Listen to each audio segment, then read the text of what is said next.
If you are just joining us, we are live from Kampala and we are having our third webinar series under the theme Campaign Finance Laws. And we are asking ourselves the reflective question: is East Africa ready to curb monetized politics?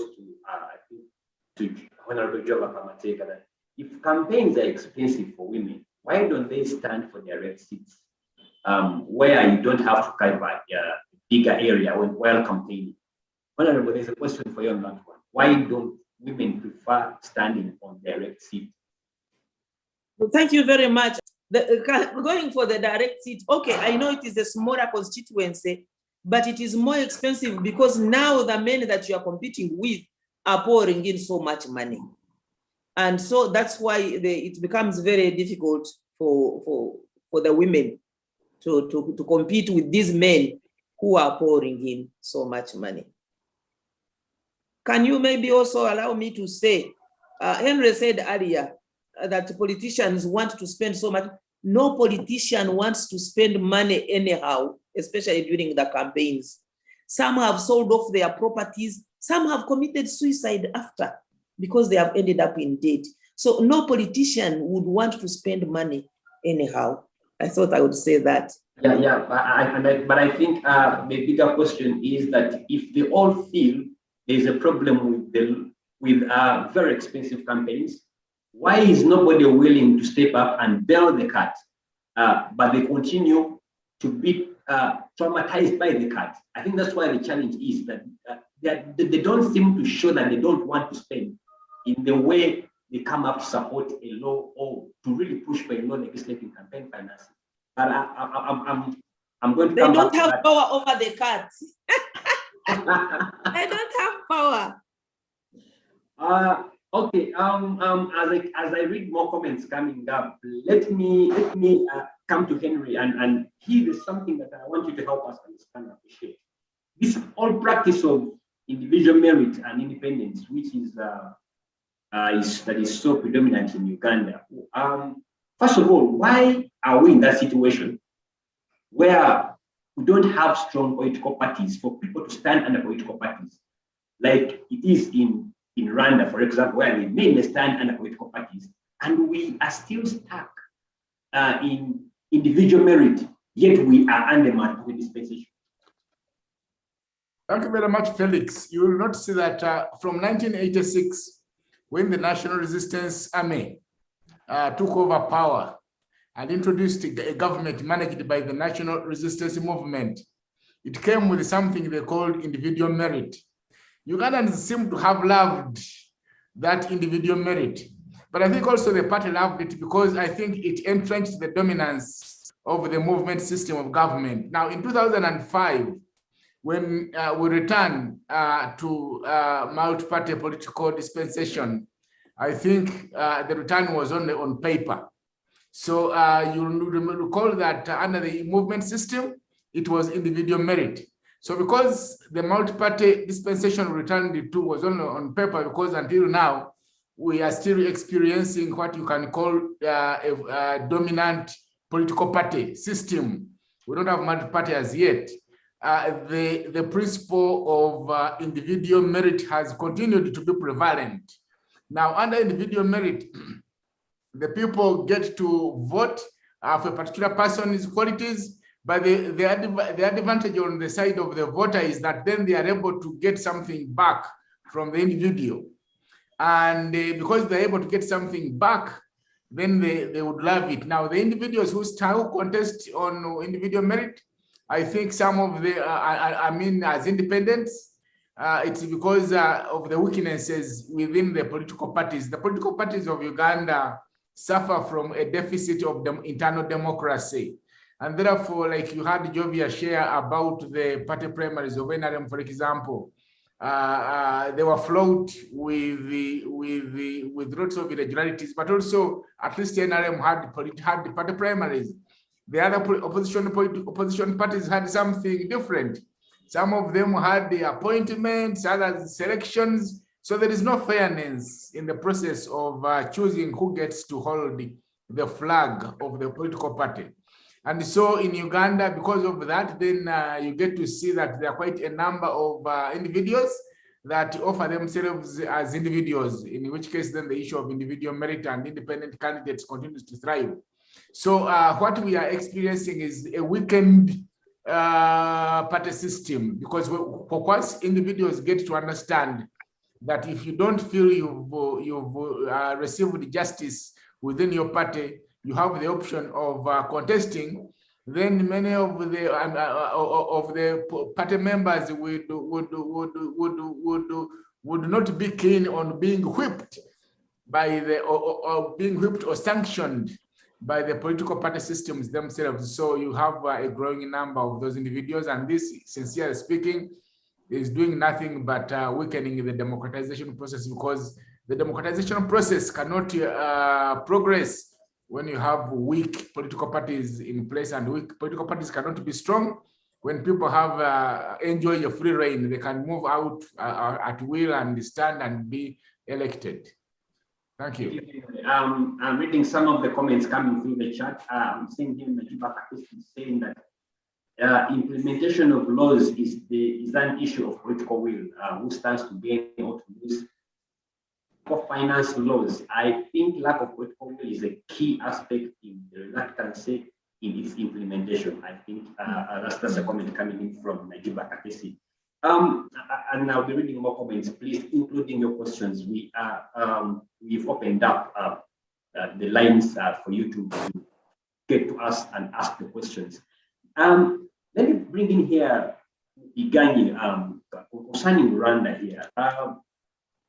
What kind of sanctions exist in case of issues to do with voter bribery, electoral malpractices, and what body is in charge? Who is in charge in enforcing, in ensuring that political parties, for example, are financed, they share the money equally, enforcing those aspects, including the sanctions in case you found to be flouting electoral guidelines or laws?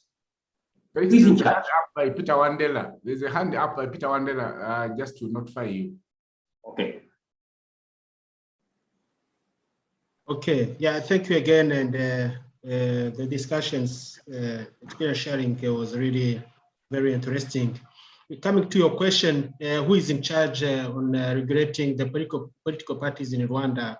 We have an entity known as Rwanda Governance Board, which is the national authority in charge of regulating political parties, civil society, and other non-state actors.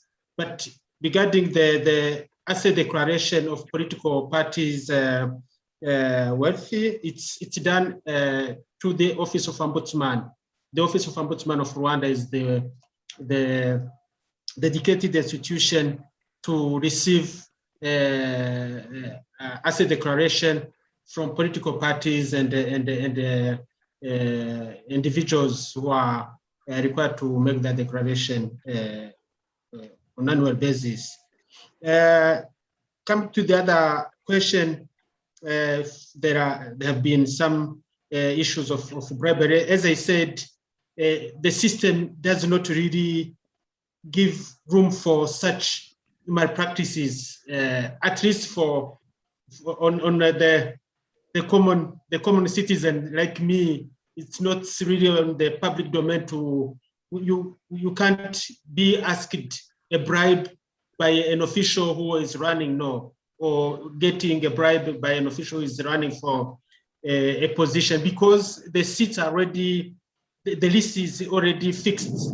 If you are first, number 1, number 2, number 3, and your political party wins, let's say 5 seats, you are sure that you'll be in this list. There's no one who will come, even if during the legislature someone leaves, die, or the following candidate is the one who is coming. So it's really clear and very well respected. So what we said, what we suspect is how the people are put on the list. And this is done under the political parties internally. And of course, if you are not in the leadership of the political party, it's where we are questioning But as I have the floor, I want to ask Honorable, we are talking about bribery money, but there are other forms of corruption in politics to access to the position, especially for women, gender-based corruption. What is your position, Honorable, as an practitioner who is with us here in this webinar? Corruption based on sexual favors to access to a position. What's its extent at the regional level and from your experience? Thank you. I'm not the moderator, but I have this question in mind to seek clarification and understand to which extent. Honorable, share with us the experiences of the gender-based violence in relation to as the women politician, female politician. What happens? This extortion element. Thank you very much. I don't think that is a lot in politics, because I stand and the electorate are the ones to vote for me. So it is not like in government departments, for example, where you have a boss who is supervising you. And so for you, maybe to undertake a trip or for you to be promoted, you have to have sex with them. But the gender-based violence maybe here we could talk about is, for example, being intimidated, even on the floor of parliament. You see, there is a high rate of turnover amongst the women leaders, because in most cases, the men fight against them. The men fight against strong women leaders. So now you have so many women, for example, now in parliament in Uganda, you have so many new members of parliament, the women, and yet the men are doing their second term, they are doing their third term, others are doing their fourth term. And these men intimidate the new women members, and it actually affects the performance of the women members of parliament. So they are intimidated. For them, they are trying now to grapple with the systems of parliament and gain the courage to stand on the floor and speak, but they are being hounded by the male members of parliament. And there may be one or two could submit, but it is basically voluntary. There is no coercion that you must. You must. So they are sexually harassed, yes, but not to that extent, not coerced. Okay. I hope I have answered that question. I hope so. At least I can speak for Uganda. There is a lot of freedom. It is up to you as a woman leader whether you want to submit or whether you want to be a woman of leader of integrity. Okay. It's a choice. Yeah. There was a hand from Wandera. Wandera, can you please proceed and make a contribution, question, or Wandera, please proceed.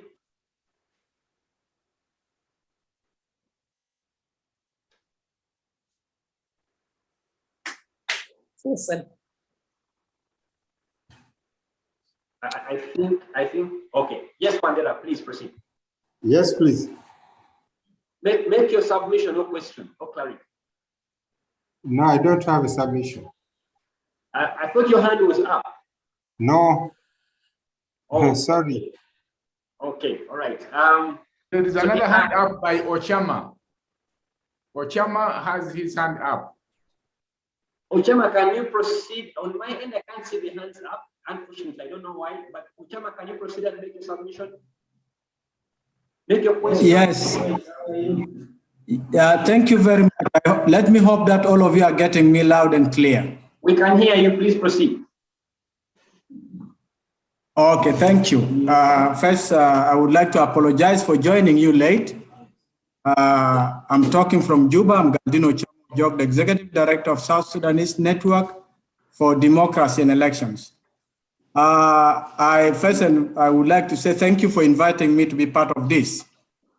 I've been following it keenly. Some of these things you are discussing are completely new to us in South Sudan, as all of you know. My understanding is that we discuss about elections and bribery and politics in some of the East African countries. And mine is the people in East Africa, I presume, are well informed on the election processes, and they understand what they are voting for as far as elections are concerned. Now that bribery is involved in order to buy votes, with people who are already aware of what they are supposed to vote for, why didn't they take the money and yet vote for the right candidate or for the right party? I would like to be, educated here, because I'm thinking if it is for our case here, you can get the money and yet vote for the party that you think is right, if you are well informed. That's my question. Thank you. Thank you so much for Shama. Any other question I can take? I think let me randomly throw this question. Kennedy, there is a question. I'm going to throw it to you, and I think also anybody else is willing to make a contribution. There is Dithan. His hand is up. Felix, Dithan. Okay. Let me also take Dithan's question and we handle those at the same time. Dithan, can you proceed? Ask your question, please.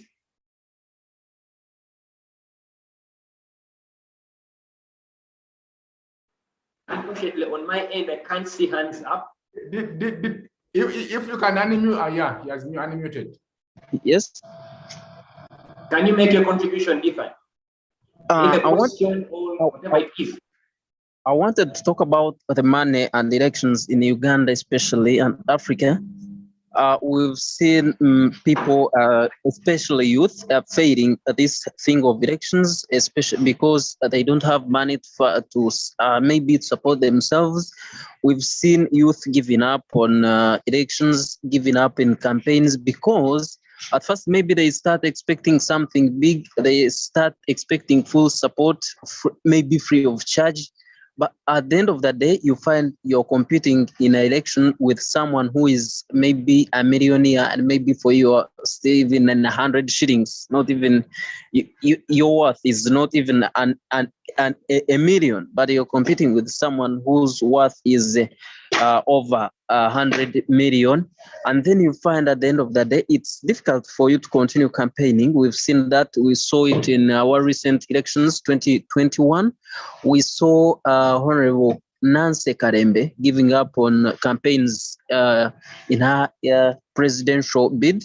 And we've seen many giving up on elections just because they don't have what to fund their campaigns. And then people back in the villages, the electorates I think they have become too desperate. Now they look for someone who is going to buy them alcohol, who is going to buy them salt during campaigns. They just vote for salt and alcohol, and that's all. They forget the 5 years they've just sold because of alcohol of 1,000, salt of 2,000. They forget 5 years because maybe, first of all, they've lost trust in electoral bodies in the country. You find or the whole district of all the people who voted and who were voted, you find almost every post there are election appeals on every post. And then you ask yourself, how do these electoral bodies, how are they doing this thing? Why are people not trusting the electoral bodies? Because then that one brings in a result of people now voting just for money, because they know even when I vote Dithan, because he has not given me money, he won't be announced as a winner at the end of the day. They will announce someone, Mr. X, because he has money, because he bought elections, and maybe some extent because he bribed the officials. Dithan, we've picked your comments. Let me first allow the question that came from a gentleman from Southern Sudan to be answered by Kennedy. I'm also seeing a hand up. Israel, your hand up? Yes, I want to answer. Okay. Let me start with, I think the comment by Dithan is on what I said, monetized politics. I mean, disappoint young politicians, the youth, women and people with disabilities, because they may not have that money to fight against the incumbent and those people with monetary powers. So I agree with you, big money is a problem. But desperate people, it's a reason with the participation. Hungry people or people who starve may not be interested to participate in political or public processes.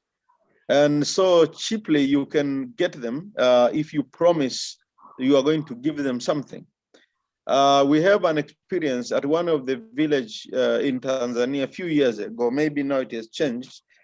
People are not coming to village meetings, not an election, just a village meeting. They don't come unless you promise them there will be some food in the meeting, and they will come. They will only come when they're going to remove the chair of the village, because they like those kind of meetings where they see a result. We were there and we removed the chair. So those kind of things. But I think we need to work also economic progress of electorate, not only talking about them to participate. But with Galdino or Chama, I think that's a problem. If you take money and you think you're going to vote, in some places I know in Africa where witchcraft is there, people can tell you, you take the money, if you don't vote, you're going to blot or you die. So you say, no problem, I will take and I will not vote. On the day of the voting or the polling day, you are alone in the box, in the ballot box. You look at yourself and you say, should I die? So why can't I just vote, cast my vote to this person? And so you will not do the truth of yourself. You must go back to the fear. But I think it's corruption. In Tanzania, the anti-corruption law states that whoever gives and whoever gets or receives the bribe or money in that nature of being induced, you are all doing corruption. So you cannot say you are eating or you are getting the money from this person and you think you are safe, that you will take the money and you vote to the other. In Tanzania, I think in the previous election, there was a famous say, like, delegates who were nominating their fellows, even in internal nominations. They said, I think you have very bad members of the nomination crew, because it was easy. You speak to them nicely. I don't know, maybe you have given them money or you just spoke. Very nice campaign. And they will promise you, we will vote you for you, we will vote for you. In the end, especially when you are not a member who can vote, you are just a contestant, but in that place, you do not belong to that place. You find in the box, it is 0. And then you say, what happened? Then people have suspected it is possible that if you use the money at a lower rate, there is somebody who came at the late hours and they gave even, an increased amount, and then could overtaken you. So your value become useless and people went for the best one. So I think even when you say, I will take the money and vote to the other, you will be named as unethical. You better don't do it. Just remain ethical. That order will help you.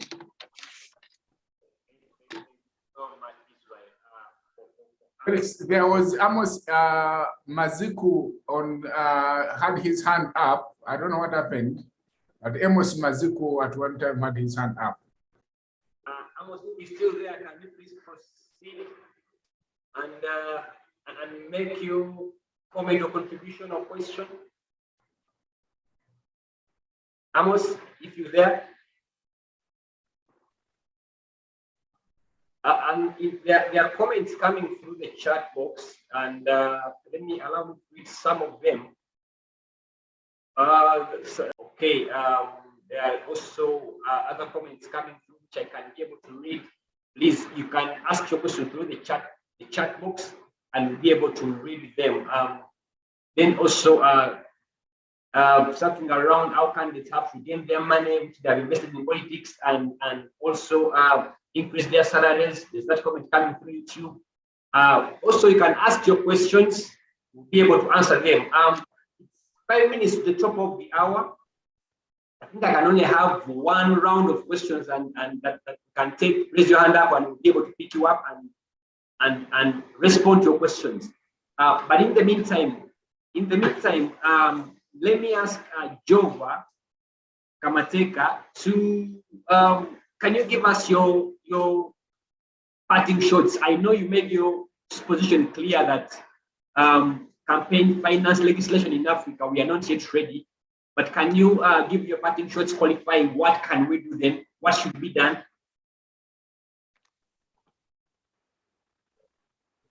Okay, as I get Honorable Jova back, because we are now coming to the tail end of the discussion, let me come to Henry. Henry, as you give your parting shots, I wanted to answer the question. Also help us help us understand if there is a correlation between campaign financing and money laundering as you wrap up this session. Thank you, Felix.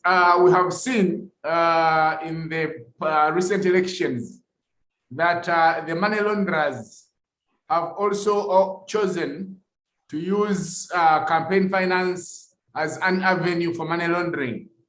Quite often we have seen money from the proceeds of predicate financial crimes, such as corruption, such as illegal trafficking in human organs, such as trafficking in illegal animal products and other predicate crimes, finding its way into financing elections. And the reason they finance these elections, number one, is because the people that profit from these crimes would want pretty much to have a friendly government in place.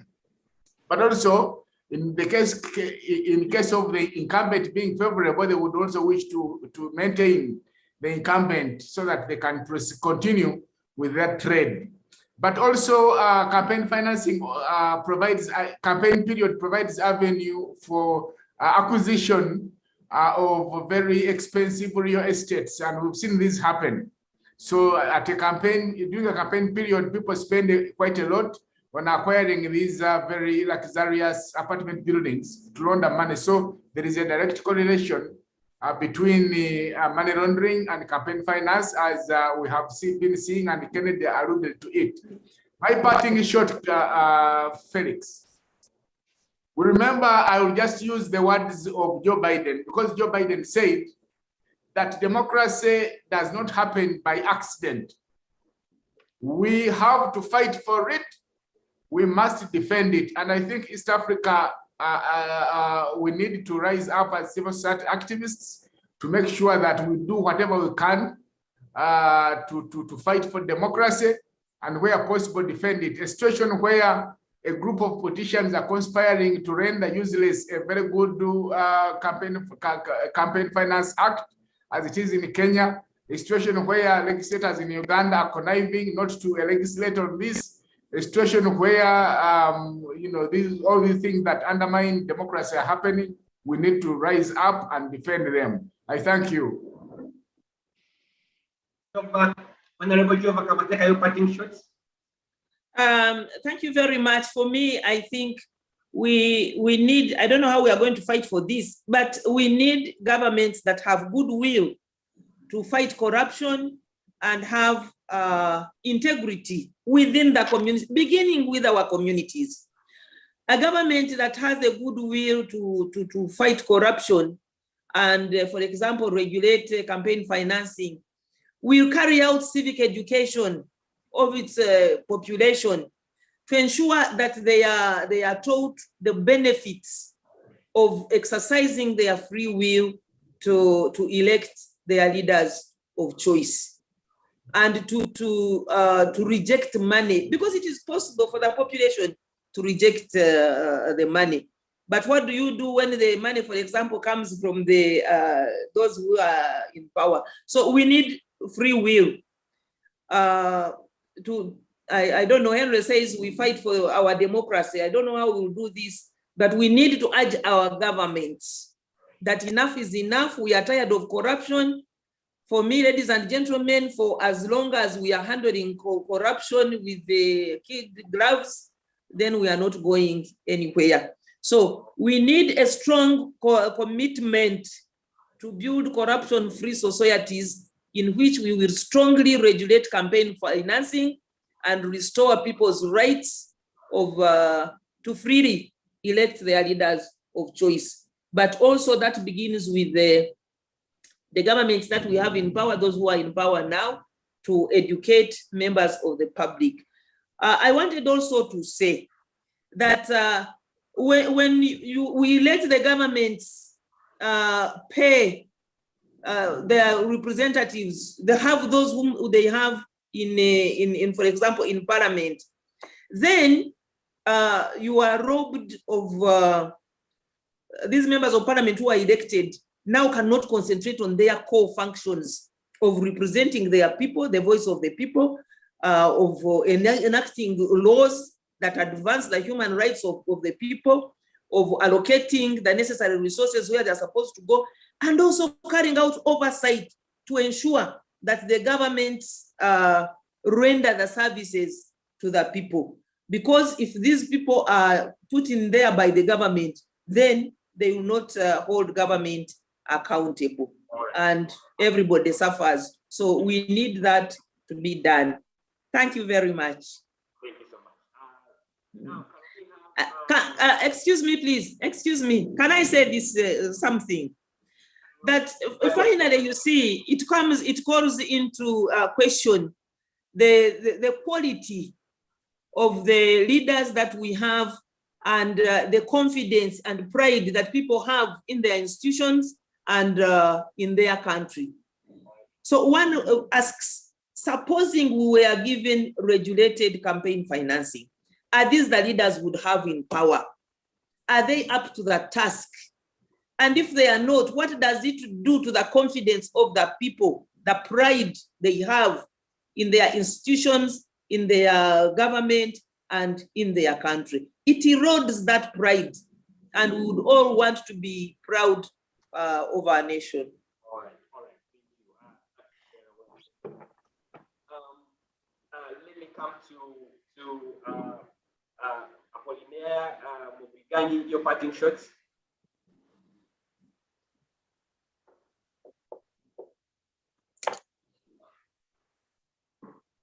Mubiganyi, your parting shots. Okay. Yeah, thank you. Yeah, I think the topic we reflected on here was really more than relevant, especially on our continent, where, as you are aware from the Transparency International Corruption Perception Index, Africa is among the continent more affected by corruption. And we can't pretend to eliminate corruption on our continent if we still have political corruption.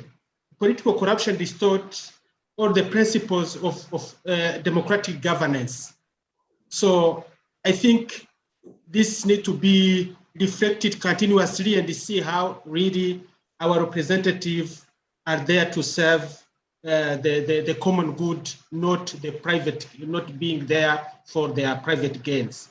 Thank you again for having invited us. Thank you for all. Thank you.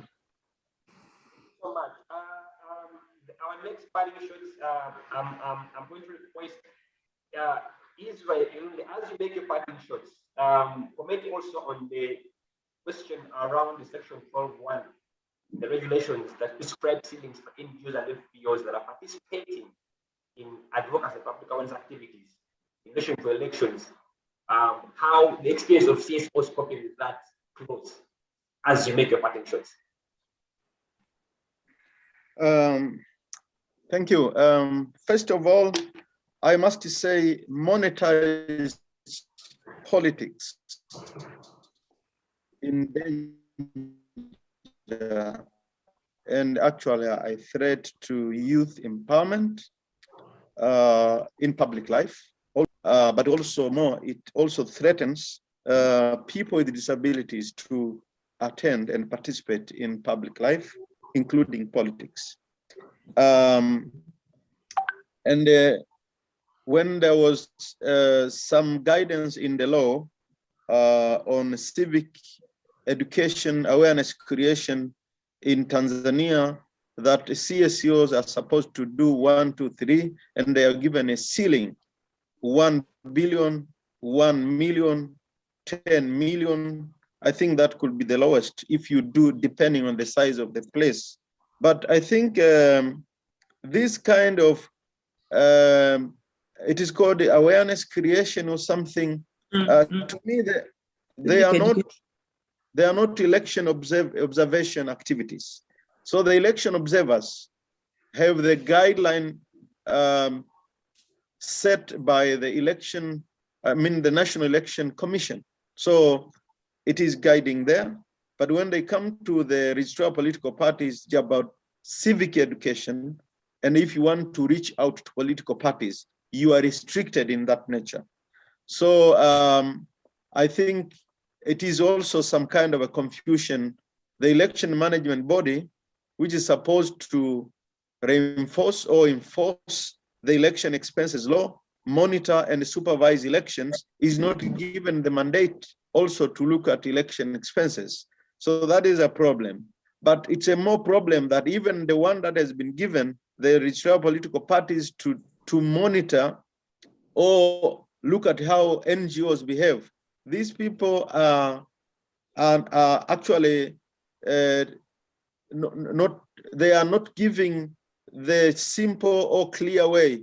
There are some restrictive regulations forcing NGOs to write letters, to enclose a lot of things, and they have to be given permissions to either observe elections or do civic voter education. So those kind of restrictions need to be amended to make sure they do. Last year, very few organizations were accredited to become election observers, and leave alone the voter education providers.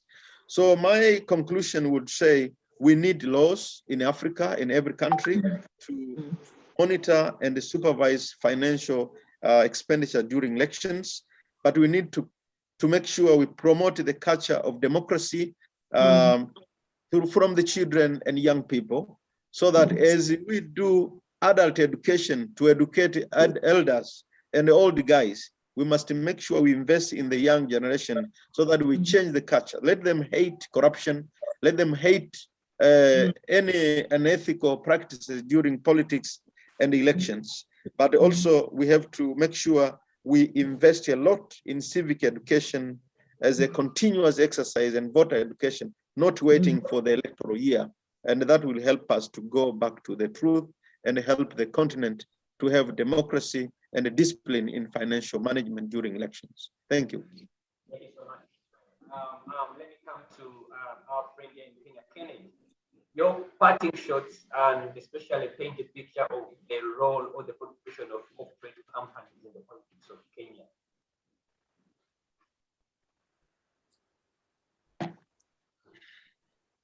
Thank you very much.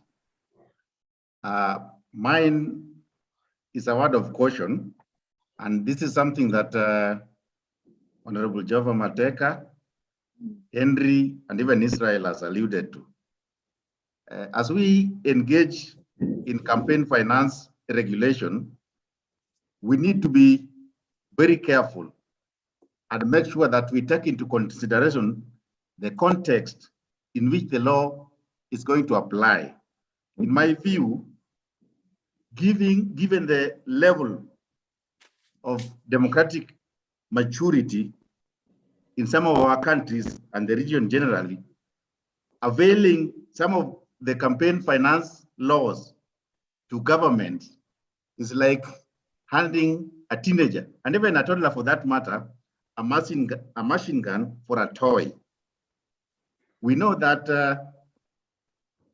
some of the provision, for instance, state funding, and it's been mentioned about Tanzania, and it also happens in Kenya, it reinforces the already existing inequalities among the parties, especially between the opposition and the government.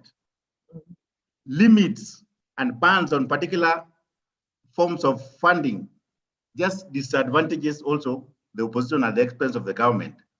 Disclosure will disadvantage the opposition because these laws could be applied in a discriminative manner. So as we fight for regulation, we must bear in mind the context and the kind of government they are dealing with. Otherwise, the question we should ask is, can campaign finance regulation advance democracy? There are instances where it could actually undermine democracy if we do not apply it properly. Otherwise, it was good to meet everybody, and I really enjoyed the discussion. Thank you. I have 5 minutes to close this. Henry, I'm giving you 1 minute. There's a question that has come through the chat area where they're asking the mandate of CSOs in supporting political campaigns. Where does it begin? Where does it end? And someone is referring to whether CSOs can be dragged into partisan politics. Henry, can you answer that question as I close? Yeah, of course. Thank you for allowing me this opportunity. I have seen that question. I think the mandate of civil society to participate in observing or monitoring elections is anchored and well stipulated within the constitutional mandates of a citizen with regard to participating in political activities. In terms of financing and participating and supporting the opposition, of course, civil society organizations should not be partisan, but of course they are political because civil society work by its nature is political. And therefore, sometimes we have been misinterpreted as civil society organizations to be supporting and working for the opposition, which is, I think, is a gross misunderstanding. And something I think we need to steer clear of, but also something that we should not accept to be used in order to cajole us into what we are not, because we should be able to speak, to stand up and speak out on things as they are without fear of being misunderstood or misconstrued to be supporting the opposition. That's what I can say, Felix. Thank you. Can I say something? Can I say something regarding that? I want to close. I say, have a minute, Honorable. Felix, it goes down to the basic tenets of democracy, that we are going to respect each other, we are going to respect the law and respect the various players. And so even if I'm an individual civil society organization, I'm also going to play by the rules, by the law. I'm not going to allow to be used, but also the government in power must respect, because these civil society organizations have made reports sometimes and the government has ignored them. So there must be respect for the rule of law and respect for one another. Thank you. Thank you so much for the engagement. Thank you so much, Honorable. Thank you. We are coming to the tail end of this discussion. We were discussing campaign finance laws. Is East Africa ready to curb monetized politics? I think it is relevant. Kenya is going to the polls. Last year it was Uganda. A year before it was Tanzania and also Burundi at the peak of COVID. I think our colleagues in Rwanda have about 2 years to head into their elections. So this discussion is timely and important. We need to keep it going. Thank you for all our viewers who have been part of this webinar. With me, I had Honorable Jova Kamateka, who is a former one member of parliament for Mitoma district. I also had with me Paulinieri Mupiganyi, who is the executive director of Transparency National Rwanda chapter. I also had with me the founder and executive director of the Youth for Partnership Country Wide YPC, Israel Lunde from Tanzania. I was also joined by Kennedy Masime, who is also an executive director at Center for Governance and Development, CGD, which is an NGO.